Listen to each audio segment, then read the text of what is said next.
येशू किंवा देव द्यायलाच तयार आहे. परंतु मनुष्य अनेकदा उलटा विचार करतो की नाही नाही नाही, माझ्या प्रॉब्लेम सॉल्व्ह करा, माझ्या समस्या सॉल्व्ह करा, मग मी येशूच्याकडे जाईन. आणि हीच झुंज म्हणूया की हीच मागणी वर्षानुवर्ष हजारो वर्षांपासून सुरू आहे आणि ती आज देखील थांबलेली नाही. आणि यासाठी आज आपण जेव्हा पवित्र वचनाकडे बघणार आहोत तर यामध्ये कुठे गडबड आहे, कुठे प्रॉब्लेम आहे, त्याकडे आपली दृष्टी लावत असताना आपण ही गोष्ट बघूया की येशू, हे सर्व परिच्छेद वाचल्यानंतर येशू आणि ते शिष्य दोन गट आहे. एका बाजूला येशू आहे, एका बाजूला येशूचे शिष्य आहे. दोघही आरोग्यासाठी पुढाकार घेतात.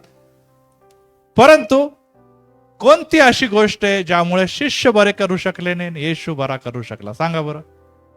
कोणता असा घटक आहे किंवा कोणती अशी बाब आहे ज्यामुळे शिष्य अपयशी ठरले परंतु येशू हा कधी अपयशी ठरत नाही, परंतु त्यांनी परत एक वार यश संपादन? कोणती अशी गोष्ट दिसते तुम्हाला? सांगा. काय प्रॉब्लेम होता? लक्ष द्या. 19 वचन वाचा.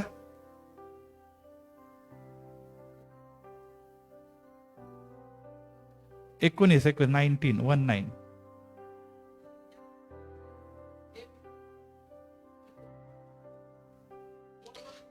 हे विश्वासहीन पिढी, मी कोटभर तुमच्या बरोबर असणार, कोटभर तुम्हाला वागवून घेणार, त्याला माझ्याकडे आणा.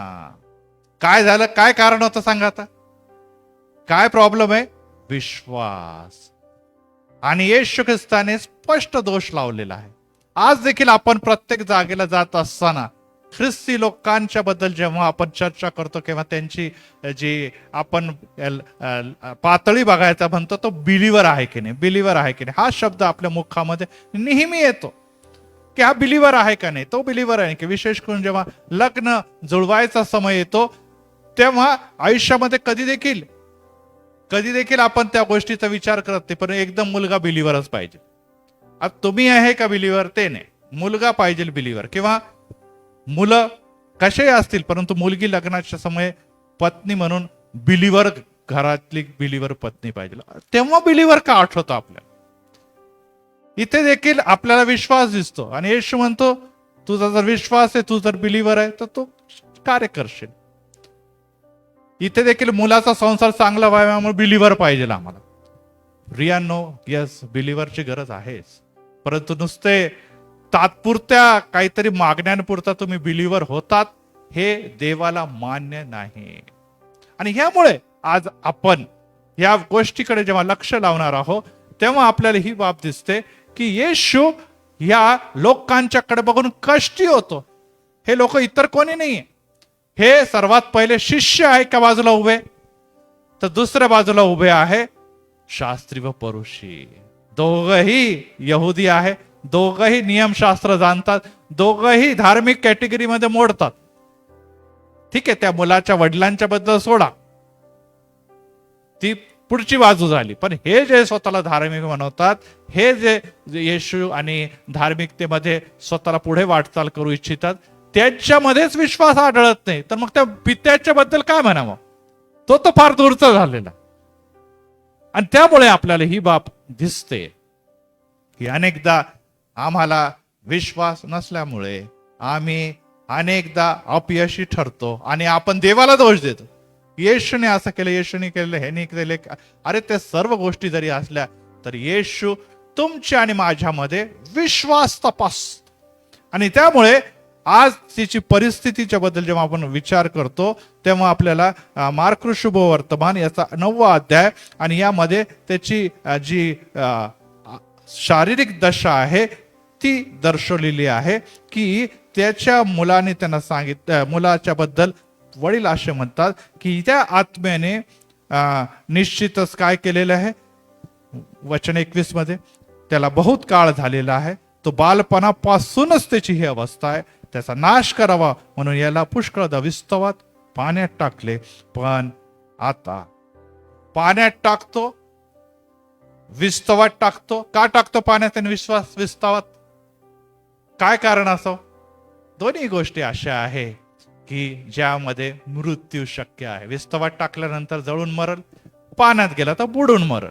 परंतु येशू ख्रिस्ताने आणि विशेष करून पवित्र शास्त्र यशायामध्ये की तू जेव्हा पाण्यातून चालशील तेव्हा बुडावायचा नाही, अग्नीतून चालशील तेव्हा पोळावायचा, की मी तुझ्या बरोबर आहे. Praise the Lord.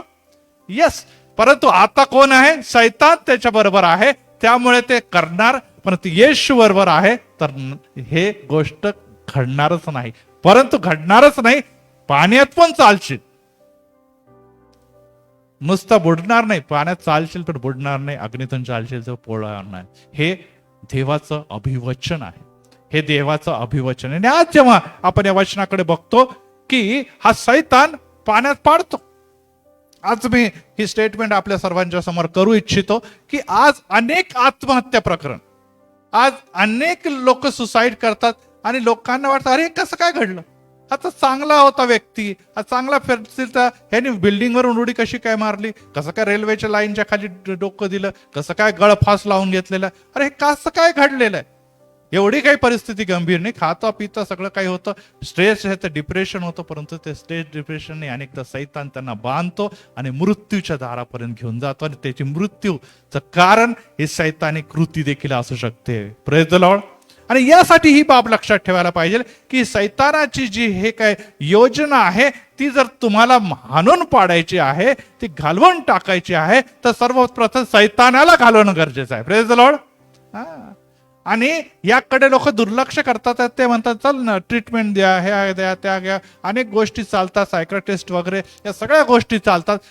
परंतु अनेकदा ते ज्या देव जसं सर्व जगावर नियंत्रण आहे, ज्यांनी वधस्तंभावर सैतानाची नांगी आणि मस्तक ठेचून मनुष्यास विजय बहाल केलाय, त्याच्याकडे जात नाही, किंवा गेले तरी विश्वासाने जात नाही. आणि त्याचा परिणाम हा होतो की आमच्या घरामध्ये अशा प्रकारची गंभीर अवस्था निर्माण होते. आणि इतकीच नव्हे तर लोक सुसाईड पर्यंत किंवा वेगवेगळ्या घटनेपर्यंत जातात, ज्याच्यामध्ये मृत्यू देखील दिसून येते. आणि त्यासाठी मी परत एक वार आपल्याला सांगू इच्छितो, ही बाब गंभीर आहे. अनेक जण सैतान लागला भूतला, आता बालपणापासून त्याची अवस्था अशी होती, अनेकदा प्रयत्न झाला, मग कसा काय वाचला असेल सांगा बरं. आता हाच प्रश्न जर मी विचारला की बालपणापासून अनेक प्रयत्न झालेले त्या भूतग्रस्त मुलाला, भूताने ती अवस्था केली, पण वाचला कसा असेल तो? कारण की मम्मी डॅडी लक्ष देत होते, प्रयत्न करायचे, पडायचा लगेच त्याला बाहेर काढायचे. अनेकदा तो पोळला असेल, अनेकदा गुदमरला असेल, परंतु प्रत्येक वेळेस कोणीतरी त्याच्यावर वॉश ठेवून होता आणि त्याला प्रत्येक वेळेस काढून घेत होतं.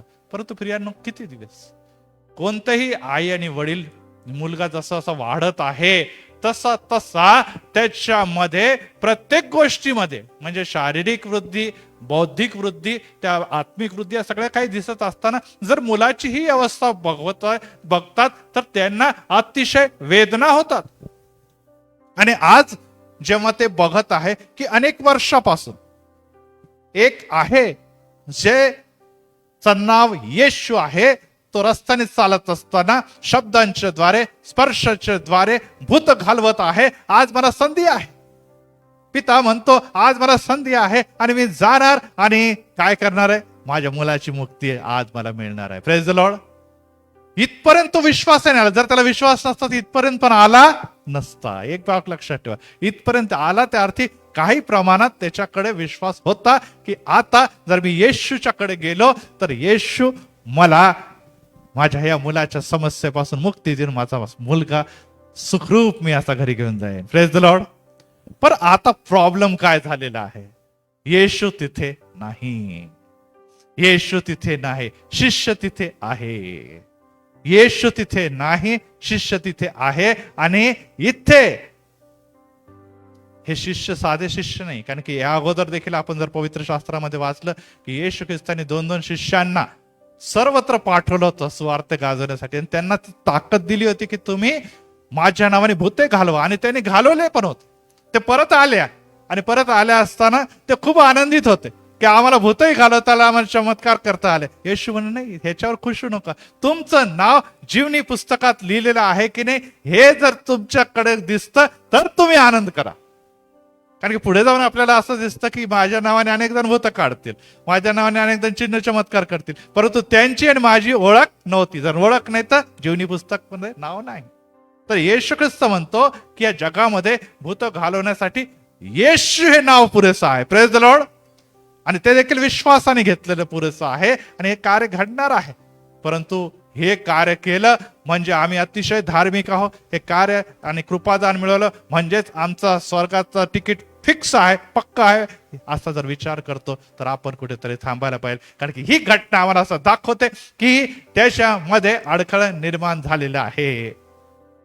आता दुसऱ्या बाजूला आपण जाऊया आणि जेव्हा आपण बघतो तर ह्या 9व्या अध्यायाच्या दुसऱ्या वचनापासून तर 13व्या वचनापर्यंत आणखीन एक घटना आली. ओजस 3 शिष्य डोंगरावर आणखीन एक घटना आलेली आहे आणि त्यामध्ये आपल्याला असं दिसतं की येशूचं रूपांतरण. 3 शिष्य, कोणते 3 शिष्य त्याचे लाडके होते सांगा बरं? येशूचे लाडके 3 शिष्यांचे नाव पेत्र, याकोब आणि योहान. हे 3 लाडक्या शिष्यांसह येशू गेलेला आहे डोंगरावर. आणि वचन 3 मध्ये असं लिहिलेलं आहे की डोंगरावर जाताच त्याची वस्त्र चकाकीत व इतकी पांढरी शुभ्र झाली की काही पृथ्वीवर कोणी देखील परिटला इतकं स्वच्छ धुता येईल अशी अवस्था तिथे झालेली आहे. आणि त्याला आणखीन 2, येशू एकटा होता पुढे आणि त्याच्या शेजारी आपण चित्रामध्ये बघते उजवीकडे आणि डावीकडे 2 संत महान दिसून देत आहे. आणि ते 2 संतांसह येशू उभा आहे आणि त्याचं रूप पालटलेलं आहे. रूप पालटलंय म्हणजे अलौकिक रूप त्याला दिसत आहे, जे दिव्य लोकांना प्राप्त होतं. कदाचित ते देवदूताला प्राप्त होत असेल, असे लोकांना कधी बघितलंही नाही त्यांनी, त्यामुळे ते चकित होणं साहजिक होतं. उजवीकडे एक आहे, डावीकडे एक आहे. उजवीकडचं नाव आहे मोशे, जो मृत्यू पावलेला होता. आणि डावीकडे एक आहे, त्याचं नाव आहे एलिया. तो मृत्यू पावलेला होता का? एलिया मेला होता का? होता की नाही? नाही. त्याला जिवंतपणे अंतराळात घेतलं होतं आणि अलिशाला दुप्पट वाटा मिळालेला. एक मरण पावलेला होता तर दुसरा मरण पावलेला नव्हता. एक काला नियमशास्त्राच्या हिशोबाने नियमशास्त्र देणारा अशा प्रकारचं ओळख जगाला आहे. आणि दुसऱ्या बाजूला संदेष्टाचा रिप्रेझेंटेटिव्ह होता एलिया. नियमशास्त्राचा रिप्रेझेंटेटिव्ह कोण आहे? मोशे. दुसऱ्या बाजूला संदेष्टाचा रिप्रेझेंटेटिव्ह कोण आहे? आणि मध्ये उभा आहे प्रभू येशू, जो नियमशास्त्र पूर्ण करणारा पण आहे आणि लोक त्यांना संदेष्टा देखील म्हणत होते. Praise the Lord. आता परिपूर्ण दोघांची बाजू एकच व्यक्तीमध्ये, तो राजांचा राजा आणि प्रभूंचा प्रभू पण आहे, देवाचा एकुलता एक पुत्र आहे प्रभू येशू ख्रिस्त देखील उभे आहे. 3 जण आता तिथे दिसत आहे आणि शिष्य, हे जे 3 शिष्य खाली उभे आहे, हे त्याच्याकडे बघत आहे. आणि त्याच्या ह्या सर्व स्वरूपाला बघून त्यांना पूर्ण जाणीव झालेली आहे की येशू जो आजवर स्वतःला मानवाचा पुत्र म्हणत आहे, तो खरं तर देवाचा पुत्र आहे. जो संदेश त्याला भेटायला आकाशातून, मोशे त्याला भेटायला आकाशातून खाली उतरलेले आहे आणि ते त्याच्याशी बोलत आहे. परंतु याच्यामध्ये आणखीन एक तिसराही घटक महत्वाचा आहे, जो फार महत्वाचा आहे. कोण कोण होते? 2 कोण आहे? मोशे, एलिया. परंतु तिसरा घटक ज्याच्याबद्दल आपण वचन 7 मध्ये लिहिले, काय त्याच्यामध्ये लिहिलेलं आहे की मेघ आला, त्याने त्याच्यावर छाया केली आणि मेघातून अशी वाणी आली, हा माझा प्रिय पुत्र आहे, याचे तुम्ही ऐका. कोण आहे तिसरा? आता सांगा. पिता परमेश्वर देखील आहे. पण त्याला बघण्याची ताकद कोणामध्ये नाही. या डोळ्याने आपण त्याला बघू शकत नाही. मोशेने पण थोडासा त्याचा भाग बघितलेला आहे, यशायाने पण त्याचं दर्शन बघितलेलं 6व्यामध्ये, परंतु त्याला कोणी बघितलं नाही, आज पण बघू शकत नव्हते. तो देखील आहे आणि तो तिथे 3 गोष्टी, आता पिता पण आहे, पुत्र पण आहे, 3 शिष्य पण आहे, 2 रिप्रेझेंटेटिव्ह आणि एक अलौकिक गोष्ट तिथे जी घडत आहे, ती गोष्ट इथे घडत असताना याचा बहुमान 12 पैकी किती लोकांना मिळाला? 3च लोकांना मिळाले. 9 बाकी आहे, 9 शिष्य बाकी आहे. आणि आता जेव्हा 9 शिष्य मागे राहिलेले आहे, त्यांच्या जीवनामध्ये एवढा मोठा आशीर्वाद तर मिळाला नाहीच आहे, परंतु अपयश देखील खाली येत आहे. हो प्रियानो, आम्ही देवाबरोबर चालतो, देवाबरोबर पुढे जातो, देवाबरोबर उंच उंच उंच घेतलं जातो, तेव्हा आपण सामर्थ्याने भरलेला असतो. परंतु अनेकदा आपण देवापासून दूर जातो, आम्ही देवापासून मागे राहून जातो. कदाचित देवाचं कॉलिंग नसतं. हे कॉलिंग पण आपण म्हणू, त्या तिघांना कॉलिंग होतं, बाकीच्या 9 लोकांना आता निदान त्या डोंगरावर जाण्याचं कॉलिंग नव्हतं. त्या कॉलिंग पासून आपण दूर जातो, तेव्हा तुमचं आणि माझा काय काय घडतं हेच आपण बघणार आहोत. आणि यासाठी प्रियांनो, तुम्ही आणि मी काय करणार, त्यांचा काही 9 लोकांचा काही दोष होता का त्याच्यात? निश्चितच नव्हता. त्यांनी काय केलेलं नाही, आणि ह्या तिघांनी फार कर्तृत्व केले. देवाची कृपा विशिष्ट लोकांवर विपुल असते. Praise the Lord. हा, त्यांची कर्तृत्व नाही की बाबा हा माझा रिलेटिव्ह आहे, हा माझा भाऊ आहे, हा असं काही नाहीये. आपल्याला माहिती याकोब योहान त्याचे कझिन ब्रदर होते. तर या सर्व गोष्टी जरी नसल्या तरी देखील प्रियांनो, एक गोष्ट लक्षात ठेवा की देवाची योजना प्रत्येकासाठी वेगवेगळी असते. Praise the Lord. हा, परंतु देव प्रत्येकाच्या द्वारे काम करून घेतो. किती काय हे मनुष्य म्हणतो, अरे हा एवढा पॉवरफुल आहे, तो तेवढी पॉवरफुल आहे, ही एवढी पॉवरफुल. अरे पॉवरफुल सगळे नाहीये, देवाने त्याला तेवढं दान दिलं, त्या हिशोबाने तो कार्य करतो. महत्वपूर्ण हे आहे की तो खरोखर देवाला गौरवतो की नाही. आणि जो देवाला गौरवतो, देव त्याला देखील उंचावतो. Praise the Lord. हा, लक्षात ठेवा, जे देवासाठी श्रम करतात, जे देवासाठी मेहनत करतात, जे देवाला आपल्या जीवनामध्ये आद्य स्थान देतात, देव त्याला खाली नाही, त्याला उंच ठिकाणी घेऊन जातो. जे आज आम्हाला दिसतं की त्या डोंगरावर त्या तिघांना तो आशीर्वाद प्राप्त झालेला आहे. आणि 3 जण यामध्ये, हे 2 स्वर्गीय लोक आणि पिता परमेश्वराचं येशू, ह्या तिघांना बघतात. थोड्या वेळानंतर परिस्थिती बदलते. येशू खाली येतो, परंतु जात असताना तो परत एक वार म्हणतो, एलिया त्याच्या अगोदर तो म्हणतो की जे काही तुम्ही पाहिलेले 12 वचनामध्ये ते तुम्ही इतरांना सांगू नये. जोपर्यंत मी सांगत नाही तोपर्यंत कोणाला कळवू नका. वचन 9 मध्ये लिहिलेलं आहे. आणि केव्हापर्यंत सांगू नका? जोपर्यंत त्याचं पुनरुत्थान होत नाही. त्यानंतर तुम्ही लोकांना हे सांगणार आहात, हे सगळ्यांना माहिती आहे. पण निदान जोपर्यंत मी या पृथ्वीवर कार्य करत आहे तोपर्यंत तुम्हाला सर्वाला ही गोष्ट सांगता कामा नये. आणि त्यांनी ती बाब मानली आणि जाणली आणि ओळखली. आता परत एक वार आपण डोंगराच्या खाली येऊया. शिष्यांच्याकडे हे 9 शिष्य ते उभे आहे. त्यांच्या बरोबर आता काय दिसत आहे? एका बाजूला शिष्य उभे, दुसऱ्या बाजूला शास्त्री परुषी उभे, तिसऱ्या बाजूला पिता उभा आहे.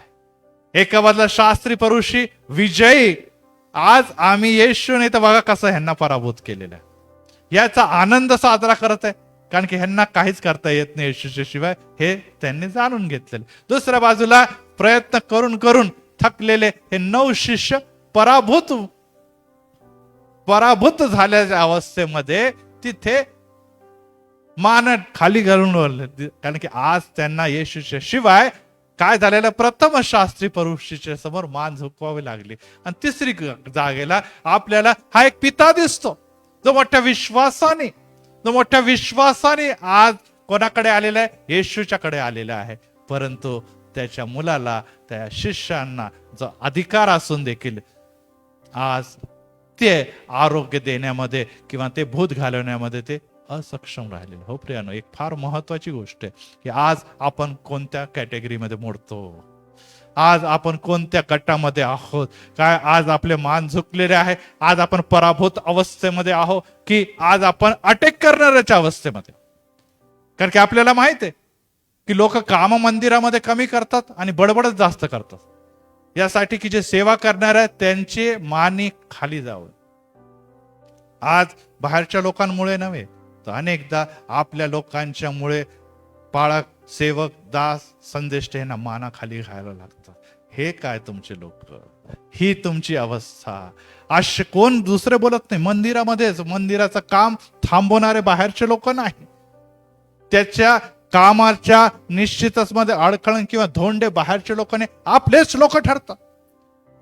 त्यांची निराशावादी दृष्टी, त्यांचं कामामध्ये एक तर जे म्हणायला पाहिजे की ऍक्टिव्ह नसण्या कारणाने, मदत नाहीये, आहे तर अशी मदत की ते कामच अतिशहाणापणामुळे, अतिबुद्धीपणामुळे ते थांबवण्याचा प्रयत्न करतात, आणि त्यामुळे आपल्याला हे सर्व अडखळण दिसून येत आहे. आणि अशा अवस्थेमध्ये जे बिचारे गरीब आहे, जे गरजवंत आहे, जे ख्रिस्ताच्या शोधामध्ये आहे, जे ख्रिस्ताचे ओळख ज्यांना हवी, ज्यांना ख्रिस्तापासून मदत हवी, त्यांची अवस्था कठीणच होऊन जाते.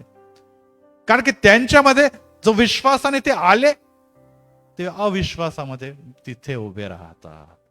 कारण की ते काय बघतात, ह्या काय तमाशा चालू इथे, अरे आम्ही येशूला भेटायला आलो, पण इथे तर कॉम्पिटिशन चालू आहे, मंदिरामध्ये भांडाभांडी चालू, इथे तेच आहे ना, वादविवाद चालू आहे. म्हणजे काय चाललेलं आहे, आपसामध्ये भांडाभांडी चालू आहे. हे पण देवाचे लोक आहे, हे पण देवाचे लोक आहे, आणि दोन्ही देवाचे लोकांमध्ये जर वादविवाद चाललाय, तर तिसरी पार्टी जी येशूकडे आलेली आहे, त्यांच्या आशीर्वादामध्ये कसा विश्वासामध्ये कुठे तुम्हाला वाढ दिसेल? ते तर विश्वास खाली डाऊनच होणार आहे. ते म्हणते हे तर भांडाभांडी लोक आहे, काय आहे? आणि त्यामुळे आज प्रियांनो, ख्रिस्ती प्रतिमा, प्रीतीची प्रतिमा, आशीर्वादाची प्रतिमा, सेवेची प्रतिमा आमची खरोखर डागाळली जात आहे. पुढे जर आपण गेलो तर आपल्याला ह्या गोष्टीमध्ये जर पुढे आपण गेलो तर आपल्याला ही दिसते की ह्या दिवसामध्ये प्रियांनो, आपल्याला येशू ख्रिस्ताचं आगमन जवळ आहे. Praise the Lord. आपण अधिक तयार असणं गरजेचं आहे. नुसतं तयार असून नाही. अनेक जण म्हणतात येशू येईल, येशू, ते पण म्हणत होते शिष्य 2000 वर्षापासून म्हणतात येशू येईल, येशू येईल, येशू येईल, है ना. तर येशू येईल तर ह्याचा अर्थ नाही की नुसते तुम्ही बसायचं आणि वाट बघायचं, येशू कधी येईल, मला स्वर्गात येशू सियोन, हे गीत गात नुसतं बसायचं नाहीये. कारण की ते तसे बसले असते शिष्य तर तेवढे 11 कधीच गेले असते ना, की धर्मच कुठे गायब होऊन गेला असता. परंतु ते येशूची वाट बघत असताना सेवा कार्य करीत वाट बघत होते. Praise the Lord. येशूचं वचन शिकवतं की जसं असं तो काळ जवळ येईल तसं तुम्ही एकमेकांना अधिक भेटा, एकमेकांशी अधिक बोला, एकमेकांबरोबर गीते का, एकमेकांवर वचनाचं शेअर करा. हे अधिक करायचं आहे. कारण की तुम्हाला वाट बघणाऱ्या निश्चित वाट बघणाऱ्या अशा लोकांपैकी नव्हे, तर तुम्ही क्रियाशील वाट बघणाऱ्या लोकांपैकी असावं. आणि नुसतं वाट बघणारे नव्हे, तर आम्ही कोणाची वाट बघत आहोत आणि आम्ही कुठे जाणार आहोत हे लोकांना विदित करणं. लोक म्हणतील बाबा तू वाट बघतो, तू स्टेशनवर सामान घेऊन उभा आहे, पण तुझी ट्रेन कोणती आहे, तो गावाला तरी कोणतं चाललं, शेजार पाजारचे विचारतीलच, आपल्याला नाही विचारणार. आपण बॅग घेऊन आपल्या दारात उभं आहो, खिडकी आणि कुलूप लावत आहो, आणि सर्व बॅग घेऊन पुढे ते शेजार पाजार आहो, काय कुठे चालले तुम्ही? पहिला प्रश्न असेल, अरे कोणती ट्रेन आहे, काय आहे, कसं जाणार आहे, हा प्रश्न कोणी विचारणार? हा नाही प्रश्न हाच येतो की मग त्यावेळेस आपल्याला सांगावं लागणार की यस आम्हाला ह्या गाडीने इथे जायचं आहे, परंतु गाडी किती लेट आहे आम्हाला माहित नाही. गाडी लेट पण येऊ शकते, वेळेवर पण येऊ शकते, ह्याची आम्हाला माहिती नाही. परंतु आम्ही तयार आहोत. जेव्हा गाडी येईल आम्ही बसणार आणि जाणार, कारण की आमचं तिकीट आमच्याकडे आहे. Praise the Lord. आम्ही जाणार आहोत, कधी जाणार आहोत हे आम्हाला माहित नाही, परंतु आमच्याकडे तिकीट आहे. ज्या समय ती गाडी येईल आम्ही त्याच्यात बसणार आहोत. आता इथेच थांबायचं नाही. आणि ते म्हणायचं की यासाठी ह्यासाठी त्या गाडीमध्ये तुम्हाला देखील प्रवासाला घेण्याचे आम्ही आमंत्रण देतो. Praise the Lord. कारण की हा प्रवास खूप चांगला प्रवास, हा प्रवास अनंतकालिक प्रवास आहे, हा स्वर्गीय प्रवास आहे, आणि त्याच्यासाठी आम्ही तुम्हाला देखील आमंत्रण देतो. जर तुम्ही देखील तयार व्हाल तर तुम्हाला देखील तिकीट मिळेल आणि तुम्ही देखील आमच्या बरोबर सहप्रवासी बनू शकता. Praise the Lord. आणि यासाठी प्रियांनो, आज आपल्याला ह्या सर्व गोष्टी बघत असताना ती तयारीला लागायचं आहे. आता आपल्याला असं दिसतं की जेव्हा परत एक बार मत्तय 9व्या अध्यायामध्ये दिसून येतं की शिष्य आणि शास्त्री यांच्यामध्ये वादविवाद होत आहे, परंतु वचन 14 मध्ये असं दिसत आहे की तिथे त्यांना, विशेष करून शिष्यांना, काही करता आले नाही, आणि येशू तिथे आलेला आहे आता, आणि ते धावत जाऊन त्याला प्रणाम करतात. आता येशू आल्यानंतर कोणाला जास्त आनंद वाटला असेल? शास्त्री परुषीला जास्त आनंद वाटला असेल, की शिष्यांना जास्त आनंद वाटला असेल, की त्या वडिलाला जास्त आनंद वाटला असेल? काय वाटतं तुम्हाला? 3 वडिलांना, शिष्यांना की शास्त्री परुषांना? कोणाला? वडिलांना. शिष्यांना का नाही? कारण की त्यांना डोळे पण वर करून बघायची इच्छा नव्हती. कारण त्यांना माहिती आहे की आपण इथे पराभूत झालेलो आहोत. आपण ह्या निश्चितच कार्यामध्ये अपयशी ठरलेलो आहोत. आपले प्रयत्न आपण केले परंतु, आणि सगळ्यात जास्त कोण दुःखी झाले असेल? शास्त्रीय पुरुष. कारण की त्यांना आता वाटत होतं की अरे ही जी संधी आहे ती आता आम्ही जे काही ह्यांना खाली आणलेलं आहे, या शिष्यांना आता हे दडपणा खाली आणलेलं आहे, ह्यांना आता पराभूत केलं, आता परत येशू आला की परत आम्हाला हे दिसणार आहे की तो आमच्या बरोबर अशा प्रकारे संभाषण करेल किंवा आमचे दोष असे दाखवेल की आम्हाला परत इथून पळावं लागणार आहे. आणि त्यामुळे ते धावत त्याच्याकडे आलेले आहे. आणि त्या समय समुदायातील एकाने उत्तर दिले, गुरुजी मी माझ्या मुलांना आपल्याकडे घेऊन आलेलो आहे, त्याला मुक्क आत्मा लागलेला आहे. आणि काही वचनामध्ये लिहिले फेफरेकरी है ना. तर ह्या भूत आहे त्यांनी जे काही सांगितलं की तो कडाकडा दात खातो, निपचेत पडतो, त्याला काढावे असे मी शिष्यांना सांगितले, परंतु त्यांना तो काढता येईना. 1-2 पण नाही, किती शिष्य होते? किती शिष्य होते तिथे? 9. 1-2 पण नव्हते, 9 होते. आणि कोणालाही सगळ्यांनी प्रयत्न करून बघितले परंतु ते अपयशी ठरलेले आहे. हो प्रियांनो, ही बाब फार महत्वाची आहे की येशू राहताना, येशूचे शिष्य त्याच्या समवेत असताना देखील अपयशी ठरतंय. आता हा अपयश आहे तरी कोणाचा? हा अपयश आहे तरी कोणाला नाही, अपयश यावं तरी का? जर येशू असतानाच अपयश यायला लागला तर येशू गेल्यानंतर काय होणार? प्रश्न हाच निर्माण होतो ना की जर येशू असताना जर शिष्य अपयशी व्हायला लागले तर येशू गेल्यानंतर तर मग हमखासच अपयशी होणार. परंतु येशूने जात असताना म्हटलं मी जातो, परंतु तुम्ही घाबरू नका, मी जातो, मी तुम्हाला एकटं सोडणार, पवित्र आत्मा तुम्हावर येईल, तुम्हाला सामर्थ्य प्राप्त होईल, मग तुम्ही माझ्या नावाने जे काही मागाल ते मी देणार. आणि जी सुवार्ता आहे यरुशलेम, यहुदिया, शमरोन, पृथ्वीच्या शेवटापर्यंत तुम्ही गाजवणार. Praise the lord. येस, अद्याप येशू फिजिकली त्यांच्या बरोबर होता, अद्याप येशू शारीरिक रित्या त्यांच्या बरोबर होता, परंतु यानंतर आता पवित्र आत्मा प्रत्येकावर उतरून येणार आहे आणि तो त्यांना कधी देखील सोडणार नाही. Praise the Lord. आता पवित्र आत्मा कधी देखील सोडणार नाही. आणि हा फरक आहे की त्या काळामध्ये अपयश आलं कारण की पवित्र आत्मा नव्हता, येशू त्यांच्या बरोबर होता आणि येशूवर त्या अविश्वासामुळे हे सर्व काही घडत होते. परंतु पवित्र आत्मा तुमच्या आणि माझ्यामध्ये असताना पवित्र आत्मा तुम्हाला विश्वासात डळमळू देत नाही जोपर्यंत तुमच्यामध्ये आहे. Praise the lord. Praise the lord. Yes, ही फार महत्वाची. पवित्र आत्मा जर तुमच्यामध्ये आहे आणि तुम्ही जर येशूच्या जवळ चालत आहे तर तुम्हाला तो डळमळू देणार नाही, हलू देणार नाही, कारण की तो तुमच्या वर सामर्थ्यानिशी उतरून आलेला आहे. आणि पुढे आपल्याला असं दिसतं की इथे ही बाब दिसते की पिता येशूच्याकडे येतो. आपल्याला 20व्या वचनामध्ये येशूला पाहताच काय लिहिलेलं आहे? आत्म्याने मुलाला पिळून टाकले आणि तो जमीनवर पडून तोंडाला फेस आणून लोळू लागला. आता इथे एक फार महत्वाची गोष्ट आपल्याला दिसतं. येशूने आज्ञा केली का भूत निघा? काहीच नाही केलं. येशू नुसता तिथे आला, येशू तिथे नुसतं एंटर करतो, येशूने काहीच नाही तिथे केलेलं आहे. पर येशूला बघता तिथे काय लिहिलं आहे? परत एक आपण 20वं वचन बघूया की त्याला आणले, आत्म्याने येशूला पाहताच मुलाला पिळून टाकणे व तो जमीनवर पडून लोळून लागला. लोळू लागला, निघाला नाही. लक्षात ठेवा, येशूला पाहून तो लोळू का लागलेला आहे? येशूला पाहून तो घाबरला की आता आपल्या पळायची वेळ आलेली. शिष्यांच्या समोर तर कसं काही होत होतं का? नाही होतं. परंतु सैतान हा कोणाला ओळखतो? येशूला ओळखतो. सैतान शिष्यांना ओळखत नाही जोपर्यंत त्यांच्या जीवनातून येशू दिसत नाही, जोपर्यंत तुमच्या आणि माझ्या जीवनातून पवित्र आत्मा दिसत नाही तो तुम्हाला ओळखत नाही. तो सर्वसामान्य माणसापेक्षा एक तुम्हाला समजतो. परंतु आपल्याला असं दिसतं, पुढे असं दिलं, बापाने त्याला सांगितलं की ह्याला पुष्कळ काळ लोटलाय, तो बालपणापासून असं तो काय काय करतो, तो विस्तवावर टाकतो, पाण्यात टाकतो, परंतु आपल्याकडून काही होणं शक्य असेल तर बघा आता काय म्हणतोय, येशू त्याला म्हणाला, शक्य असेल तर असे का म्हणतो? विश्वास बाळगणाऱ्यासाठी सर्व काही शक्य आहे. खूप मोठी दुःखाची बाब की हा पीडित मुलाचा पिता म्हणतो शक्य असेल तर, आणि खूप येशूला वाईट वाटलेलं आहे.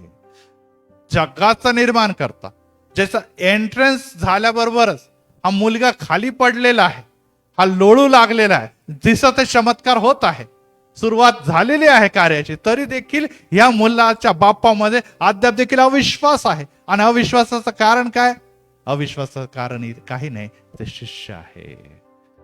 तो विश्वासाने आला खरा, परंतु शिष्यांच्या पराभूतपणामुळे, शिष्यांच्या अपयशामुळे त्याचा विश्वास कमी झालेला आहे. त्याचा विश्वास कमी झालेला आहे. आज प्रियांनो, आम्ही जे विश्वासणारे ख्रिस्ती आहोत आणि त्यांच्याकडे देखील जग बघत आहे. जसा बाप शिष्यांच्याकडे बघत होता, तसं जग विविध समस्याने ग्रासलेले, कोणाच्या आर्थिक समस्या आहे, कोणाच्या कौटुंबिक समस्या आहे, कोणाच्या मुलांच्या समस्या आहे, कोणाच्या विवाहाच्या समस्या आहे, कोणाच्या व्यसनाच्या समस्या आहे, कोणाच्या भांडण्याच्या समस्या, अशा अनेक समस्या आहे. वर्षानुवर्ष ते त्रासलेले. इथे लिहिले जसा मुलगा बाळपणापासून आहे तो वर्षानुवर्ष त्रासलेले आहे, परंतु आपल्याला असं दिसतं की त्यांना मुक्ती मिळत नाही. मग त्यांना कुठून तरी येशूचं नाव कळतं आणि ते म्हणतात की चला आम्ही येशूच्याकडे जाऊ. या विश्वासाने ते येशूच्याकडे येतात. परंतु काय घडतं जेव्हा तुम्हाला आणि मला, तुमची आणि माझी अवस्था ते बघतात, ह्यांना येशूचे शिष्य म्हटलं गेले, त्यांची अवस्था बघितल्यानंतर त्यांना कळतं अरे रे काही काम असेल, हे काही होणार नाही, हे काही येशूकडून देखील होणार नाही. ह्यांनी अविश्वास कोणावर दर्शवला? येशूवर दर्शवला. आम्ही बेकार आहोत म्हणून येशूचा अपमान. हो प्रियांनो, आज आपण आपलं आत्मपरीक्षण करणं गरजेचं आहे की खरोखर आपण आपल्या कामाच्या मुळे, आपल्या कृतीच्या मुळे, आपल्या विश्वासाच्या मुळे, आपल्या सेवेच्या मुळे लोक तुमच्या आणि माझ्याकडे बघत असताना खरंच म्हणतात का ह्याच्या ठाई येशू आहे?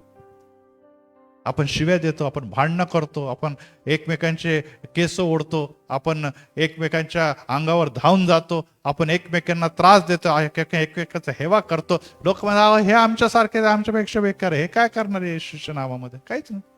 कारण ते खरं आहे, हे खरं आहे. हे जगिक लोक आहे, हर्षोपेक्षा टाक, हे जो खरे बोलत आहे, कारण की परिस्थिती हीच आहे. हे येशूचे शिष्य आहे, यांच्या ठाई येशू वस्ती करतो, येशूचा आत्मा वरती करतो, परंतु ह्याच्या ठाई कोणतेही असं गोष्टी आम्हाला दिसत नाही ज्यामुळे येशू कार्य करल. आणि त्यामुळे येशूला देव असून देखील ते देवासमान न मानून परत निघून जातात. आणि त्यासाठी येशू आज तुम्हाला आणि मला हे म्हणत आहे, अरे अविश्वास. आत्ताच आपण वाचलेलं आहे 19व्या वचनामध्ये की अरे विश्वासहीन पिढी, मी कोटवर तुमच्या बरोबर असणार, मी कोटवर तुम्हाला वागवून घेणार, त्याला माझ्याकडे आणा, त्याला माझ्याकडे. हो, प्रत्येक वेळेस जर आपण येशूच्याकडे काय स्वर्गात त्याला आता घेऊन जाणार का? येशू तर गेला, त्याने आपलं कार्य संपवलेलं आहे, त्याने आम्हाला सामर्थ्य दिलेलं आहे. पवित्र आत्मा, देव जो पवित्र आत्मा देखील आम्हाला दिलेलं आहे. आता आम्हाला कार्य करायचं असताना सर्वात प्रथम लोक चमत्काराकडे बघणार नाही, तर ते तुमच्या आणि माझ्या स्वभावाकडे, तुमच्या आणि माझ्या कॅरेक्टरकडे, तुमच्या आणि माझ्या सामर्थ्याकडे बघणार आहे. आणि ते जर त्यांच्या मनात दिसत आहे की आमच्यामध्ये खोट आहे, आम्ही नॉर्मल व्यक्ती आहे, आमच्या ठाई सर्व काही लबाडी भरलेली आहे, आम्ही सर्व प्रकारच्या पतित गोष्टी आणि चुकीच्या गोष्टी करतो, ते म्हणतील काय हे व्यक्ती इतके लबाड आहेत, यांचा देवचा काय? काहीच नाही. आणि यामुळे प्रियांनो, आज तुम्ही आणि मी अनेक लोकांना देवाकडे आणण्याचं सोडा, दूर अविश्वासात जाण्यासाठी प्रवृत्त करणाऱ्या लोकांपैकी एक आहोत. आणि यासाठी आज देव परत एक वार तुम्हाला आणि मला 19व्या वचन, अरे अविश्वासीन पिढी, अरे तुम्ही येशू येशू येशू करतात, आत्म्याच्या नावाने अनेक गोष्टी करतात, परंतु तुमच्यामध्ये खऱ्या अर्थाने विश्वास नाही. तुमचे कृत्य अविश्वासासारखी आहे, तुमचे कृत्य अंधकाराची आहे, तुमचे कृत्य पापाची आहे. मी तुम्हाला किती सहन करू? कारण की तुमच्यामुळे कार्य तर सेवा कार्य तर नाही, पण जे येशूसाठी खऱ्या मनाने अंतकरणाने येत आहे त्यांना देखील तुम्ही घालवण्याच्या कारण सबब ठरत आहात. आणि ह्यामुळे प्रियांनो, शिष्यांना तो दोष लावत असताना आज ते शिष्य तुम्ही आणि आम्ही आहोत. Praise the Lord. तुम्ही आणि आम्ही आहोत ही बाब विसरता कामा नये. आणि त्यामुळे आज तो शिष्यांना आणि ह्यांच्याकडे बघत असताना हीच आहे, आम्हाला काय करायला पाहिजे मग आता, आम्हाला काय करायला पाहिजे. आणि ओजस पुढचे चित्र घे, त्यामध्ये तो म्हणतो, ज्याचं टायटल पण मी आज दिलेलं आहे की 24 वचन, लागलास मुलाचा बाप मोठ्याने म्हणाला, माझा विश्वास आहे, माझ्यामधून अविश्वास घालून टाका, माझ्यामधून अविश्वास घालून टाका. परत एक बार मी रिपीट करतो, 24 वचन, मुलाचा बाप मोठ्याने म्हणाला, माझ्या ठाई माझा विश्वास आहे. येशू तू जे काही बोलतो त्याच्यावर माझा विश्वास आहे, परंतु मला मी कमी पडत आहे, माझा अविश्वास घालवून टाका. हो प्रियांनो, आज येशूकडे तुम्ही आणि मी मागायचंय.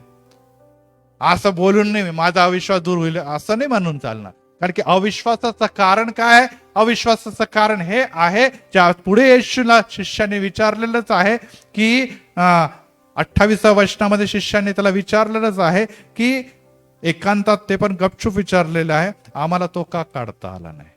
तेव्हा येशू म्हणणे की ही जात प्रार्थने वाचून आणि पुढे लिहिलेले उपास वाचून कशाने पण जात नाही. शिष्यांना देखील तुम्ही बोलता खरं अविश्वास, पण अविश्वास कसा घालवायचा?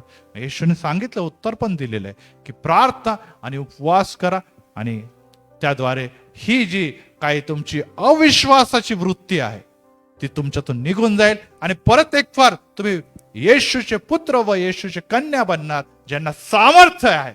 आणि मग परत एक वार जे कार्य ज्याच्यासाठी जगामध्ये तुम्हाला नेमणूक दिलेली ते कार्य तुमच्या जीवनामध्ये पूर्ण झाल्याशिवाय राहणार नाही. आणि त्यासाठी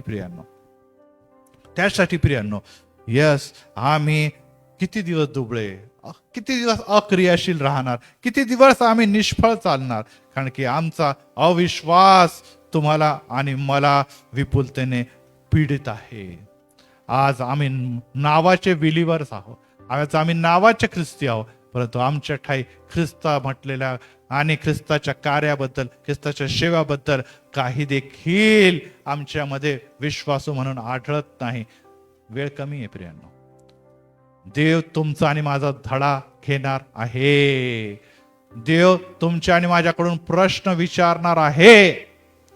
आणि प्रश्न हेच आहे की तुम्हाला मी सर्व काही दिलं, माझे प्राण, माझे जीवन तुमच्यासाठी अर्पण केले. इतकंच नव्हे तर पवित्र आत्म्याचं सामर्थ्य देखील मी फुकट तुम्हाला दिलेलं आहे. तारण हे तुम्हाला फुकट दिलं, परंतु तुम्ही त्याचा कशाचाही लाभ घेण्यासाठी काहीही श्रम करत नाही. विशेष करून प्रार्थना आणि उपास सारख्या गोष्टी जर करत नाही, तर तुम्हाला निश्चितच येणाऱ्या दिवसामध्ये कठीण समयाला समोर जावं लागणार. नुसतं तुम्ही अपयशी ठरत नाही, ते शिष्य अपयशी ठरले नाही. काय दिसतं आपल्याला ही बाब दिसते की शिष्यामुळे येशूचा बद्दल त्या पित्याचाच नव्हे तर त्या सर्व लोकांचा काय झालेला आहे? गैरसमज झालेला आहे की खरोखर येशू निर्बळ आहे, येशू म्हणजे ताकद नाही, येशू खरोखर हे कार्य करू शकतो किंवा नाही. आणि यामुळे प्रियांनो, जेव्हा येशू त्या मुलाकडे जातो, पहिल्यांदा बघितलं की येशू तिकडे गेला, लगेच बरा झाला का तो? नाही. तिथे लिहिलेलं आहे, काय घडलेलं आहे? त्या आत्म्याने, वचन 19:20 मध्ये, आत्म्याने येशूला पाहताच त्याला पिळले आणि काय केलेलं, तो जमीनवर पडला आणि फेस त्याच्या तोंडातून येऊ लागला. हे तो वारंवार करायचा, आज देखील तसंच करायला लागला, परंतु येशूला पाहून तो करू लागला. आज विशेष बदल दिसलेला आहे. इतक्या दिवस तो पाण्यामध्ये पडत असे, अग्नीमध्ये पडत असे, परंतु आज तो येशूच्या चरणी पडलेला आहे. आणि त्यानंतर 25व्या वचनामध्ये येशू अशुद्ध आत्म्याला धमकावतो. Praise the lord. यस, लहानपणापासून आजवर आत्म्या नुसत्या मुलाला नव्हे, त्या घराला तो पिडलेला आहे. या घराची अशांती, या घराचा जो दिवा आहे, हा जो मुलगा आहे, आता हा मोठा झालेला आहे, तरी देखील तू त्याला पिडत आहे. आणि हे लाचार, हे बेबस सारखे झालेले लोक अत्याचार सहन करत आहे आणि सैतानाला तो धमकावतो आणि धमकावून म्हणतो, अरे मुक्या बहिऱ्या आत्म्या, मी तुला आज्ञा करतो, याच्यामधून निघ. अरे मुक्या बहिऱ्या आत्म्या, तू ऐकू पण देत नाही, तू बोलू पण देत नाही, अशा आत्म्या ह्याच्यातून निघ आणि पुन्हा कधी याच्यात शिरू नको.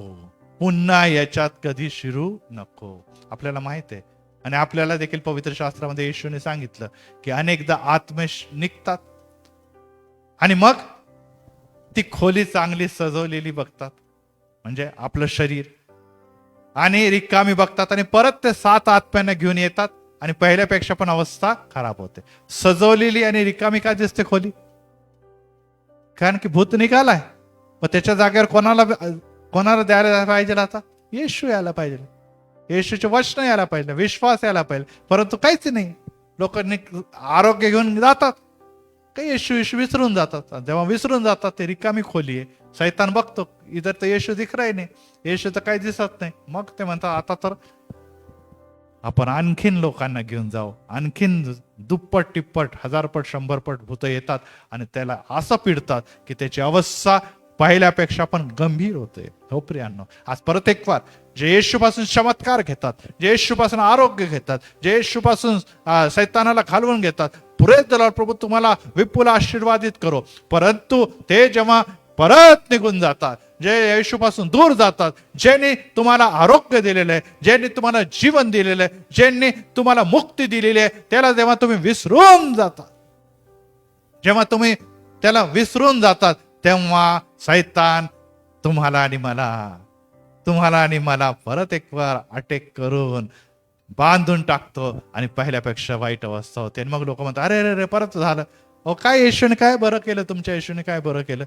काही नाही. हा गेला परत एक बघा 4 दिवसांनी परत तीच अवस्था झाली. येशूने काही नाही केलं, येशूने तर मुक्ती दिली, परंतु तुम्ही काय केलं नाही. तुम्ही ज्यांनी तुम्हाला बरं केलं, ज्यांनी तुम्हाला आरोग्य दिलं, ज्यांनी तुम्हाला जीवन दिलं, ज्यांनी तुम्हाला मुक्ती दिली, त्याच्यापासून तुम्ही मिळून घेतलं आणि बघ निघून गेलेला.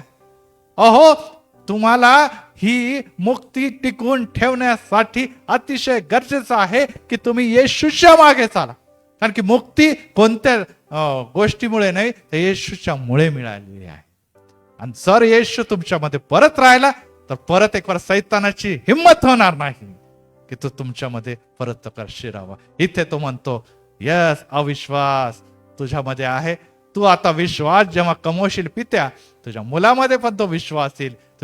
तुझ्यामध्ये येशू आला, तुझ्या मुलामध्ये पण येशू येईल. आणि बघ येशू जर तुझ्या जीवनामध्ये आला तर परत एक वार हे भूत तुझ्यामध्ये शिरणार नाही. Praise the Lord. आणि यासाठी आज आपण त्याच्या जवळ आलो असताना येशू सैतानाला धमकवतो, येशू सैतानाला लोळायला लावतो, येशू सैतानाला ठेचतो, येशू सैतानाला येणाऱ्या दिवसामध्ये बेडा बांधून तो काय करणार? अग्नीच्या सरोवर मध्ये टाकणार आहे. हे प्रकटीकरण आम्हाला शिकवतं. परंतु त्याबरोबर जे लोक सैतानाला फॉलो करतात, जे सैतानाच्या मागे टाकतात, ते देखील त्याच्याबरोबर जाणार आहे. हे सर्व काही भूतग्रस्त लोक असं नाही, परंतु हे ते लोक आहे ज्यांनी येशूवर विश्वास ठेवला नाही. यांनी येशूवर विश्वास ठेवलेला नाही. ते कदाचित मनुष्य म्हणून जातात, चांगले देतात, त्यांच्यामध्ये भूत नाही काय नाही, ते खातात पितात मजा करतात, धन कमवतात, पैसा कमवतात, यश कमवतात, सगळं काही कमवतात. कदाचित ते ख्रिस्तीही असेल, मंदिराला येतात, चर्चला पण येतात, परंतु प्रियांनो आज देखील त्यांची आणि येशूची ओळख नाही. ते येशूमध्ये चालत नाही. त्यांचं हृदय अंतकरण येशूला सोडून सर्व जगिक गोष्टीने भरलेलं आहे. आणि येशू आज तुम्हाला आणि मला या समय हे सांगत आहे की वेळ निघून जात आहे, वेळ पटापट निघत आहे. जेव्हा वेळ येणार आहे, लोक तुम्हाला येशूच्या बद्दल विचारणार आहे, तेव्हा तुम्हाला येशू बद्दल काहीच सांगता येणार नाही. आणि जे तुम्ही या जगामध्ये येशूच्या बद्दल काही सांगू शकत नाही, येशूच्या बद्दल काही दाखवू शकत नाही, येशूच्या सामर्थ्याच्या बद्दल तुम्हाला अनुभव नाही किंवा इतरांना अनुभव देताही आला नाही, तर येशू निश्चितच म्हणतो तुमची आणि माझी कधीच ओळख नव्हती. आणि अशी लोक त्या स्वर्गीय राष्ट्रामध्ये प्रवेश करणं अशक्य अशी आहे. आणि त्यामुळे इथे आपल्याला जेव्हा आपण येशूच्याकडे बघतो तर शिष्य पराभूत का झाले? आणि इथे तर लिहिलेलंच आहे की तुमच्या अविश्वासामुळे तुमच्या पराभूत झाले. पण अविश्वास एका दिवसात अचानक येत नाही. एक गोष्ट लक्षात ठेवा, अविश्वास अचानक येत नाही, त्याच्या मागे काहीतरी कारण असतं. लोक येशूपासून दूर जाण्याचं काहीतरी कारण असतं. अचानक त्यांच्यामध्ये अविश्वास येणं शक्य नाही. मग आता कोणकोणत्या गोष्टी इथे घडलेल्या आपण बघू की शिष्य जे 9 होते त्यांच्यामध्ये अविश्वास आणि त्याच्यामुळे पित्यामध्ये अविश्वास का आलेला आहे. पहिली गोष्ट ही होती. आणि ह्याच्यामध्ये असं दिसतं की ते 9 शिष्य काय झालेले, खाली राहिलेले 3 शिष्य येशू बरोबर वर गेलेले आहे. आज अविश्वासाचं एक महत्वाचं कारण आहे की पाळक साहेब आम्हाला काही काम देत नाही, पाळक साहेब आम्हाला जबाबदारी देत नाही, पाळक साहेब आम्हाला मंदिरामध्ये उच्च स्थान देत नाही, आम्हाला मागे सोडून देतात, आम्हाला दूर घालवतात. त्यामुळे काय आहे, त्यामुळे आम्ही येशूवर रुसून जातो आणि म्हणतो जाऊ दे, येशू बिशू नको, मंदिर बिंदिर नको. कारण की आम्हाला संधी, चान्स मंदिरामध्ये सेवेमध्ये मिळत नाही. नंबर 2, आम्हाला आमच्यापैकी 3 लोकांना तर येशू घेऊन जातो वर, मंदिरामध्ये चांगले त्यांना सगळ्या जबाबदारी देतो, आणि आम्हीच काय असं केलेले. द्वेष भावना त्यांच्या जीवनामध्ये निर्माण होते. अरे ह्या 3 लोकांना पुढे संधी, आम्हाला का नाही, आम्ही पण येशूची सेवा केली, आम्ही येशूचे शिष्य, आम्हाला संधी नाही. हो, मी परत एक बार आरंभी हेच सांगितलेलं आहे की देवाची इच्छा आणि योजना सर्वांसाठी वेगवेगळी आहे. सर्वांसाठी देवाने जी कार्य आणि जबाबदाऱ्या वेगवेगळ्या दिलेल्या आहे. येणाऱ्या दिवसामध्ये देखील या 9 शिष्यांच्या द्वारे नुसतं काही लोक नाही, राष्ट्रप्रभूकडे आणले जाणार होते. Praise the Lord. हे प्रभूला माहित होतं, हे प्रभूला ऑलरेडी विदित होतं. परंतु आज त्यांना हे दिसलं की 3 लोकांबरोबर येशू चांगल्याने आणि उत्तमरित्या त्यांच्याबरोबर ट्रीटमेंट देतो आणि आम्हाला मागे टाकून देतो. द्वेष भावना निर्माण झाली. तिसरी गोष्ट ही होती की त्यांच्या मनामध्ये स्वसहानुभूतीची भावना होती.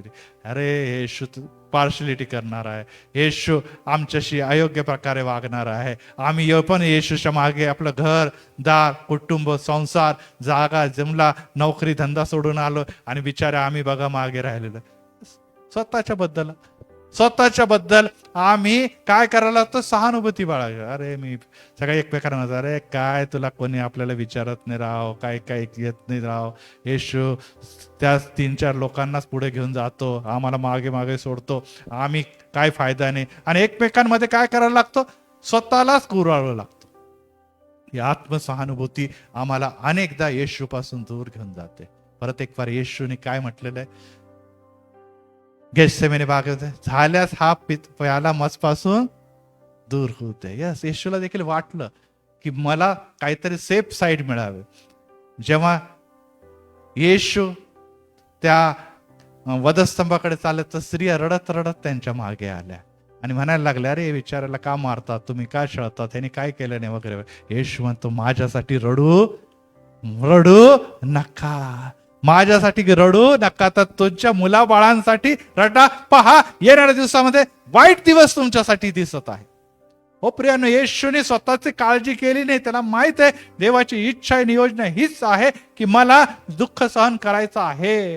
हो प्रियानो, या 3 शिष्यांबरोबर देवाची एक वेगळी योजना आहे. तर ते 3 शिष्यांना देव घेऊन गेला, पण बाकीच्या लोकांना देखील त्यांनी सोडलं नाही. परंतु त्यांच्या मनामध्ये स्वतःच्या बद्दल फार काय निर्माण झालेले, कळवळा निर्माण झालेला आहे. त्याच्याबद्दल माझ्यासारखं दुःखी कोणी नाही, माझ्यासारखं कष्टी नाही. आणि मग ते विश्वासापासून दूर गेलेले. चौथा मुद्दा आहे की त्यांनी जेव्हा ह्या सर्व गोष्टी झाल्या, या सर्व गोष्टी म्हणजे आम्हाला येशूने सोडलं. नंबर 2, त्यांनी आपल्याला असं दिसतं की ते द्वेषने भरले. हे जे 3 शिष्य ते येशूची चापलुसी करतात, येशूच्या मागे पुढे करतात, ह्यांनाच चान्स देतो, आम्हाला देत नाही. त्यामुळे द्वेष पण भरला. तिसरं आत्मसहानुभूती आली आणि त्यामुळे ते प्रार्थनेपासून मागे गेले. जे त्यांचं प्रार्थनाशील जीवन होतं, ज्याची गरज होती, ज्याच्याबद्दल येशू ख्रिस्ताने शेवटी म्हटलं की प्रार्थनेशिवाय, म्हणजे ह्याचा अर्थ ते प्रार्थना आता करणं त्यांनी बंद करून टाकलेलं. हे प्रार्थनेपासून फिरलेले. आणि ज्या समय तुम्ही प्रार्थनेपासून फिरतात, ऑटोमॅटिकली तुमच्यामधले देव आणि देवाच्या सामर्थ्यामध्ये तुम्ही दूर निघून जातात. आणि त्याबरोबरच 5वा मुद्दा हा येते की तेव्हा ही समस्या त्यांच्या समोर आले. एक कार्याची मोठी संधी त्यांच्या समोर आलेली. त्यांना सामर्थ्य होतं का नव्हतं? होतं. कार्याची संधी उत्तम चालून आली असते. जर त्यांनी त्या भूतग्रस्ताला घालवलं असतं किंवा त्या भूताला बरं केलं असतं तर किती आनंदाने आले असतं. अरे येशू येशू येशू ये तुझ्या शिष्यानो पेत्र याकोब योहान, अरे काय तुम्ही तर येशू बरोबर गेला, आम्ही तर एवढा मोठा चमत्कार केलेला आहे. Praise the Lord. कितीतरी आनंद झाला असता त्यांना. येशूला भेटत असताना त्या शिष्यांना सांगत असताना की आम्ही अशा प्रकारचे भूत घालवलेलं आहे, अशा प्रकारची मुक्ती आमच्याकडून गेलेली आहे. परंतु आता काय डोकं खाली करून का? त्याचं कारण एकच होतं, कारण की त्यांना निश्चितच ही समस्या आली आणि त्या समस्याला ते सामोरे जाऊ शकले नाही. यस प्रियांनो, आज आम्हाला लक्षात ठेवा, आम्हाला कधी देखील कोणती देखील समस्या येणार आहे आणि येशूची काय इच्छा आहे त्या स्त्रीने देखील म्हटलेलं आहे आणि अनेकदा येशूने म्हटलेलं आहे, जा बाई, तुझ्या विश्वासाने तुला. Praise the Lord. येशूने असं म्हटलं का मी बरं केलेलं आहे? येशूने म्हटलं की तू फार बायबल वाचायची, फार प्रार्थना करायची म्हणून बरं नाही, तुझ्या विश्वासाने तुला बरं केलेलं आहे. येशूने म्हटलं तुझ्या विश्वासाने. तुझा विश्वास कोणावर आहे? तुझा विश्वास माझ्यावर आहे, येशूवर आहे. Praise the lord. यस, आमचा विश्वास येशूवर आहे आणि विश्वासामुळे बरं होतो. माझ्यामुळे बरं होत नाही, प्रार्थनेमुळे बरं होत नाही. कशामुळे नाही? आम्हाला विश्वास आहे की येशूच्या नावामध्ये ती ताकद आहे, येशूच्या नावामध्ये ती सामर्थ्य, येशूच्या नावामध्ये विजय. आणि आम्हाला काय होणार आहे? रोगमुक्ती होणार, विजय प्राप्त होणार आहे. आणि ही बाब देखील आपल्याला दिसून येते. आणि प्रियांनो, परंतु जेव्हा आम्ही येशूपासून दूर जातो, पाप आणि पापाची सत्ता आम्हाला घेरून घेते. आपण शमशोनची मागच्या वेळेस मला गोष्ट सांगितली होती. तो नाझीर होता, त्याच्या मातेने काय करायचं हे बद्दल मी मागे संदेश दिलेलाच होता मागच्या रविवारी. प्रियांनो, तो शमशोन, तो नाझीर होता. काय झालेलं आहे? दलिलाच्या दैहिक वासनेमध्ये तो गुंडाळलेला आहे आणि तो पलेस्टीनला हरवण्यासाठी, पलेस्टीनला पराभूत करण्यासाठी देवाने त्याची निवड केली. परंतु दैहिक वासनेमुळे काय झालेलं आहे? देव त्याला केव्हा सोडून गेला त्याला कळाला देखील नाही. आणि काय घडलेलं आहे? त्याला जकडलेलं आहे, बेड्यांमध्ये त्याचे डोळे फोडलेले आहे आणि तो एक एंटरटेनमेंट करणारा जोकर म्हणून त्यांच्या समोर, पोलीस शत्रूंच्या समोर उभा होता. हो प्रियांनो, जेव्हा आम्ही जगिक व दैहिक गोष्टीमुळे अविश्वासासह प्रार्थनेमध्ये कमकुवत होतो, परत एक वार आम्ही दुर्बळ होतो, शमशोनासारखं आमची ताकद टिकून जाते. या शिष्यांसारखी आमची अवस्था होते. आज आम्हाला जी ओळख निर्माण झाली ती येशूमध्ये ओळख निर्माण झाली, परंतु येशूच्या समय आमच्या जीवनातून निघून जातो. आमची अवस्था पहिल्यापेक्षा पण वाईट होते. आत्ताच येशूने सांगितलंय की त्याची अवस्था पहिल्यापेक्षा वाईट होते, कारण की सैतान आम्हाला पूर्णपणे बेड्यांमध्ये जसं शमशोनाला जखडलं होतं तसं तुम्हाला आणि मला जखडून टाकतो. आणि यासाठी प्रियांनो, आम्हाला ही बाब जाणणं अतिशय महत्वाचं आहे. आणि ही बाब करत असताना आम्हाला एकच बाब करायला पाहिजे, प्रार्थनेच्यामुळे विश्वास वाढतो. बोला, प्रार्थनेमुळे विश्वास वाढतो. बोला, प्रार्थनेमुळे विश्वास वाढतो आणि विश्वासमुळे प्रार्थनेत वाढतो आम्ही. Praise the Lord. दोन्ही एकमेकांच्या विरोध आहे. प्रार्थनेमुळे विश्वास वाढतो आणि ज्यांचा विश्वास आहे तो प्रार्थनेमध्ये वाढत जातो. Praise the Lord. यामुळे हे दोन जे पंख आहे ते अतिशय महत्वाचे आहे. ज्या समय तुम्ही प्रार्थना करणं सुरू करणार त्याच्यात वाढत जाणार, एक बाजूला विश्वास पण वाढत जाणार, दुसरी बाजूला तुम्ही विश्वासात वाढले तर तुम्हाला माहित आहे माझा विश्वास, माझा जिवंत येशू आहे, त्याच्या सहभागितेत तुम्ही चालणार, म्हणजे तुमच्या जीवन प्रार्थनाशील होतं. आणि या सर्व गोष्टीकडे बघत असताना आपल्याला हे देखील दिसून येत आहे की येशू 9 अध्याय आणि 29 ह्याच्यामध्ये धमकावून म्हणतो की त्याच्यापासून निघाला. बहुतांश लोकांना असं वाटलं की हा मरण पावलेला आहे. आणि तेव्हा येशूने 27 वचनामध्ये लिहिलेलं आहे, मार्क 9:27 मध्ये, येशूने त्याला हात धरून उठवले व तो उभा राहिला. तो उभा राहिला. यस प्रियांनो, परिस्थिती आमची फार गंभीर आहे. आज जे ऐकणारे मी त्यांना परत फार सिरियस आहे. सैतानच नव्हे तर परिस्थितीमुळे, अंधकारामुळे, पापांच्या बेड्यामुळे आम्ही जखडलेलो आहोत. आम्हाला असं वाटतं की आता आमचं जगणं कठीण झालेलं आहे, आमची परिस्थिती गंभीर आहे. जरी आम्ही ख्रिस्ती आहोत परंतु ख्रिस्त आमच्याकडे कुठेतरी लक्ष देत नाही. परंतु प्रियांनो, देव कधी देखील तुम्हाला आणि मला विसरत नाही. आणि तो म्हणतो तू माझ्या दृष्टीने अमोल आहे, मी तुझं नाव आपल्या हातावर कोरून ठेवलेलं आहे. तो हे देखील म्हणतो की मी तुझ्यासाठी प्राण दिलेला आहे, जगातली सर्वात मोठी बक्षीस तारण देखील तुला दिलेलं आहे. मी तुला कसा विसरू शकतो? तू मला तू मला विसरत चाललेला आहे, तू माझ्यापासून दूर चाललेला आहे, तू जगिक देहिक गोष्टीमध्ये गुंडाळले. आज तुला जर विश्वासामध्ये कमी आहे तर त्याचं कारण एकच आहे की तुझी माझी सहभागिता आता पहिल्यासारखी राहिलेली नाही. प्रियांनो, ती सहभागिता जोडण्यासाठी आम्ही येशूच्या जवळ प्रार्थनेमध्ये वाढ. आणि ज्या प्रकारे हा पिता म्हटलं की प्रभू माझ्यामधून अविश्वास घाला, मला विश्वासी बनवा, ही प्रार्थना तुमच्या आणि माझ्यामध्ये असणं गरजेचं आहे. आणि जसं जसं आपण येशू बरोबर चालू, आमचा विश्वास हा वाढत जाणार आहे. कारण की शिष्य जे होते ते 3.5 वर्ष येशू बरोबर चालले. किती वर्ष चालले? 3.5 वर्ष चालले. परंतु आपल्याला असं दिसतं की त्यांचा विश्वास खाली वर होत होता. आणि मग येशूने जात असताना काय म्हटलेलं आहे की पवित्र आत्मा तुम्हावर येईल आणि तो तुमच्यामध्ये वस्ती करेल. Praise the Lord. आणि जेव्हा पवित्र आत्मा तुमच्यामध्ये वस्ती करेल तेव्हा तुम्हाला सामर्थ्य प्राप्त होईल. Praise the lord. यस प्रियांनो, आज आम्हाला दावीद राजा म्हणतो की देवा पवित्र आत्मा माझ्यामधून काढून घेऊ नको. का? कारण की त्यांनी त्या गुन्हा आणि पाप केला होता. बेशेबा बरोबर त्यांनी जे काही विचार केला होता त्यामुळे निश्चितच त्याला आता भीती वाटत होती की पवित्र आत्मा माझ्यामधून निघून जाईल. प्रियांनो, अशा कोणतेही गुन्हे, कोणतेही पाप जर तुमच्या जीवनामध्ये घडलेले असतील तर तुम्ही देवाजवळ क्षमा मागा, विश्वास ठेवा त्याच्यावर. पवित्र आत्मा परत एक बार तुमच्यात नुसतं येणार नाही, तो तुम्हाला सामर्थ्य देऊन जाईल. आणि हे सामर्थ्य मग जगातलं कोणतंही कार्य तुमच्यामध्ये करेल. आणि पवित्र आत्मा जेव्हा येतो तेव्हा तुम्हाला कृपादान प्राप्त होतात. अन्य भाषेचे जाण, विविध प्रकारच्या भाषेच्या बरोबर संदेश देण्याचं जाण, हे सैतान घालवण्याचे जाण, चिन्ह चमत्कार करण्याचे, असे 9 दानांनी आणि आत्म्याच्या फळाने तो तुम्हाला भरतो. आणि जेव्हा त्या सर्व गोष्टी बघतात लोक की अरे रे, हा व्यक्ती खरोखर ह्याचं जीवन हे वेगळं आहे, ह्याच्यामध्ये कोण आहे, जेव्हा ते आपल्या जवळ येतात, ते आपल्याला भेटतात, त्यांना कळतं ह्याच्या सामर्थ्याचं कारण ह्याचा विश्वास जिवंत येशूवर, देवावर आहे. Praise the Lord. आणि जेव्हा त्यांना कळतं तेव्हा ते तुमच्या समोर समस्या मांडतात. आणि त्या समस्या मांडल्यानंतर तुमच्या या प्रार्थनाशील जीवनाच्या द्वारे केली गेलेली प्रार्थना, त्यांचं जीवन येशूमध्ये बदलले जातं. Praise the Lord.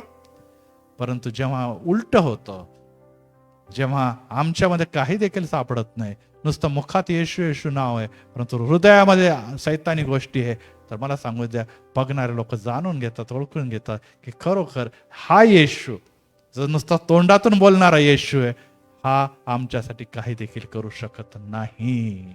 आमच्यासाठी काही कारण की येशू देखील स्वतः म्हणतो की माझ्या नावाने अनेक तुम्ही गोष्टी करता पण तुमची आणि माझी ओळख नव्हती. जोवर ओळखच नाही तर काय तुमचा काय घडणार आहे आणि कशा प्रकारची सेवा घडणार आहे. शिष्यांना 3.5 वर्ष या सर्व काळ लागला, परंतु ज्या समय तो पवित्र आत्मा पेंटिकॉस्टच्या दिवशी त्यांच्यावर उतरला, त्यांनी जगामध्ये उलथापालथ करून टाकली. Praise the Lord. जग बदलून टाकलेलं आहे. जगातले 123 देशांमध्ये मेजॉरिटीमध्ये ख्रिस्ती कुठून आलेले?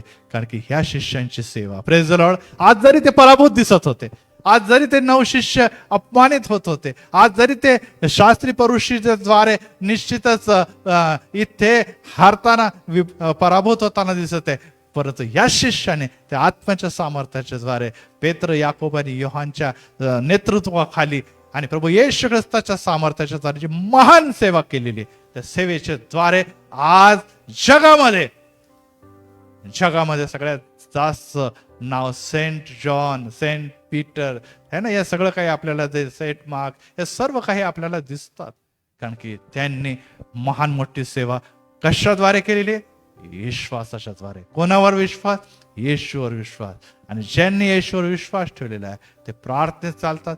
ज्यांनी येशूवर विश्वास ठेवलेला आहे त्यांनी आणखीन प्रार्थनेत वाढण्यासाठी, सामर्थ्यात वाढण्यासाठी काय करतात? ते उपवास देखील करतात. आणि उपवास आणि प्रार्थनेच्या द्वारे सैताने कोणते हल्ले झाले तर ते घालवल्याशिवाय राहणार नाही. आणि हीच गोष्ट आपण लक्षात ठेवायला पाहिजे की ज्या प्रकारे मशीनचं आपण बटन ऑन करतो त्यानंतर मशीन काम करायला लागते, त्याचप्रमाणे जेव्हा आपण विश्वासाचं बटन ऑन करतो सामर्थ्य तुमच्यामध्ये वाहू लागतं. Praise the Lord. आपल्याकडे मोटर असते, आपण मोटरचं बटन दाबलं की लगेच पाणी येतं. त्याचप्रमाणे आज विश्वासाचं बटन दाबलं तर सामर्थ्याचं प्रवाह तुमच्या जीवनातून वाहतील. Praise the lord. Praise the Lord. नाहीतर आज जर तुमच्यामधले लाईट गेलेली आहे, किती बटणं दाबा, काय होणार आहे का? नाही होणार. कारण की जे सामर्थ्य, जे इलेक्ट्रिक, जे पॉवर जे देवापासून येतं तेच गायब आहे. मग तुम्ही किती आरडाओरडे केले तरी कार्य होणार नाही. आणि त्यासाठी आपण त्याच पित्याप्रमाणे आज परत एक बार म्हणूया की देवा, माझ्यामधला अविश्वास दूर कर, मला विश्वास दूर कर. आणि येशूने म्हटलं, तू हे सैताना निघ त्याच्यामधून. येशूने त्या मुलाचा हात धरला, उभा केला आणि तो जिवंत उभा राहिला. त्या येशूने मागच्या उदाहरणामध्ये मी सांगितलं, त्या स्त्रीला म्हणलं, तुझा विश्वास आहे, तुझा विश्वास मला आमच्या लोकांमध्ये आढळला नाही. काय म्हटली ती? तिने काय म्हटलेलं की मला काय दे, तुझ्या ज्या मेजावरून पडणारा भाकरीचा चुरा जरी मिळाला तरी माझा लेकरू बरा होईल. भाकरीचा चुरा देखील म्हणजे विश्वास तुमचा एक कणा. येशूने म्हटलं, तुमचा विश्वास मोहरीच्या दाण्यासारखा असला तरी तुम्ही म्हणणार पर्वता तुम्ही सागरात जाऊन बुड, तर ते होईल.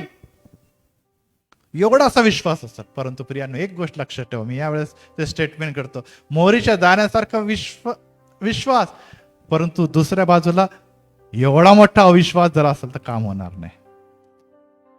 काहीच नाही, नुसता विश्वास आहे तर काम होईल. परंतु एवढासा विश्वास आणि एवढा मोठा अविश्वास तुम्ही जर घेऊन चालत आहात तर काम होणार नाही. पहिले अविश्वास घालवा आणि मग एवढाही विश्वास दाखवला तरी तुम्हाला चमत्कार प्राप्त होईल. कळतं ना तुम्हाला? अविश्वास घालवा, त्याच्यातून अविश्वास गेला आणि येशूने म्हटलं, जा, तुझ्या विश्वासाने तुला बरे केलेले. प्रभू तुम्हाला आशीर्वाद देव. प्रार्थना करूया. प्रभू, आम्ही तुला धन्यवाद देतो, तुझी स्तुती करतो, कारण की आज परत एक वार प्रार्थनेच्या द्वारे हे शिक्षण घेत असताना आम्हाला ही गोष्ट कळालेली की येशू जग तुझ्याकडे बघू इच्छितं, जिवंत देवाला शोधत आहे. त्यांच्या समस्या अनेक आहे, त्यांचे प्रॉब्लेम अनेक आहे, त्यांच्या गरजा अनेक आहे, परंतु येशू त्यांना मुक्ती मिळत नाही. येशू त्यांना जीवन आणि तारण मिळत नाही. अशा समय आम्ही करावं काय? येशूराजे लोक आमच्याकडे बघतात, कारण की आज आम्ही या जगामध्ये येशूचं नेतृत्व करणारे लोक आहोत. हो पवित्र परमेश्वर, आम्ही ते जलते दीप आहोत, ज्याच्या द्वारे, त्यांच्या कार्याच्या द्वारे स्वर्गीय पित्याचा गौरव व्हायला पाहिजे. परंतु पित्या, आज आम्ही स्वतः विश्वासाचं, आज आम्ही भांडत आहोत एकमेकांशी. शास्त्री परुषी ज्या प्रकारे वादविवाद करून या शिष्यांशी भांडत आहे, अनेक जण आमच्याशी भांडतात, आम्ही त्यांच्याशी भांडतो आणि भांडणामध्येच दिवस चाललेले आहे. लोक अविश्वासाने परत चाललेले आहे. आले तर होते ते येशूच्या शोधात, परंतु ते नाराज होऊन निघून चाललेले. प्रभू दया कर, हो दया कर प्रभू. आम्हाला तू परत एक बार द्वेष भावनेतून, अविश्वासातून, सर्व प्रकारच्या लबाड्यातून, या धार्मिक चढाओढीतून परत एक बार बाहेर काढ, यासाठी की माझा रास व्हावा परंतु माझा देव उंचावला जावं. अशा प्रकारचं संत पौलाप्रमाणे आमच्या जीवनातला ध्येय असावं. आणि याकरता तुम्हाला सुबुद्धी ज्ञान पुरव. परत एक बार येशू राजा, सैतानाने बांधलेले सर्व सत्ता आम्हाला नाशाकडे, इतकंच नव्हे तर मृत्यूपर्यंत, आणि ते मृत्यूच नव्हे तर सार्वकालिक मृत्यूपर्यंत घेऊन जाते. अशा समय आमच्यातून हा सैतान व सैतानी वृत्ती, त्याचप्रमाणे पवित्र पित्या सैतानी योजना घालवण्याकरता आणि प्रकाशी जीवन येशू पासून प्राप्त करण्याकरता, तारण येशू पासून प्राप्त करण्याकरता, येशू तू आम्हावर दया कर.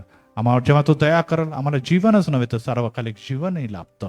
आणि ते देण्यासाठी आज जेव्हा आम्ही या वचनाचा अभ्यास करतो त्याचा लाभ आम्हाला मिळतो. आभार मानतो येशू, कारण की तू आज आमची भेट घेतलेली आहे आणि वैयक्तिकरित्या आम्हाला तू वेगळं केलेले, सामर्थ्याने भरलेले तुझं पुत्र व तुझे कन्या बोलवलेली, यासाठी की लोकांनी आमच्याकडे बघावं आणि तुझा गौरव करावा. याकरता आमच्यातले अविश्वास घालव. येशू तू जे शिक्षण दिलं त्याबद्दल आभार मानतो की प्रार्थना आणि प्रार्थनेच्या बरोबर जेव्हा उपवास याची जोड आमच्या जीवनाला मिळते, आमचा विश्वास वाढणार, आमचा विश्वास वाढणार तर आम्ही आणखीन प्रार्थना करणार.